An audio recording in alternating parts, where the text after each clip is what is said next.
தமிழ்நாட்டை முழுசா புறக்கணிக்கிறாங்க. கடந்த சில ஆண்டுகளாகவே தமிழ்நாட்டுக்கு எந்த நிதியும் இல்ல. பட்ஜெட் கூட்டத்தொடர் முடிஞ்சிருக்கு. தமிழ்நாட்டுக்கு இந்த பட்ஜெட்டால என்ன நன்மை கிடைச்சிருக்கு? தமிழ்நாட்டை முழுசா புறக்கணிக்கிறாங்க. கடந்த சில ஆண்டுகளாகவே தமிழ்நாட்டுக்கு எந்த நிதியும் இல்ல. பெயர் கூட சொல்றது இல்ல. மாநிலங்களை கம்பேர் பண்ணி ஒன்றிய அரசு வெளியிடுகிற எல்லா புள்ளி விவரங்களையும் தமிழ்நாடு சிறப்பா செயல்படுறதா ரிப்போர்ட் கொடுக்கறாங்க. ஆனா பணம் மட்டும் தரமாட்டேன்னு முரண்டு பிடிக்கிறாங்க. மாநில அரசோட நிதியை வச்ச திட்டங்களை பண்ணுன்னு சொல்றாங்க.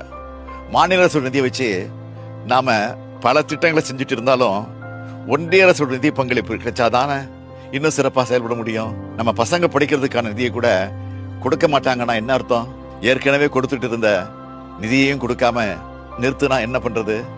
இப்படி ஒன்றிய அரசு தொடர்ந்து நம்மளை வஞ்சித்து கொண்டே இருக்கு. நாமும் தொடர்ந்து போராடிக்கிட்டே இருக்கிறோம். இதுல நம்மளோட உரிமையை கேட்கிறதையே அற்ப சிந்தனைன்னு ஒன்றிய அமைச்சர் சொல்றாரு. ஒன்றிய அரசில் இருக்கிறவங்களுக்கு மனசாட்சின்னு ஒண்ணு இருக்கான்னு கேட்க தோணுது.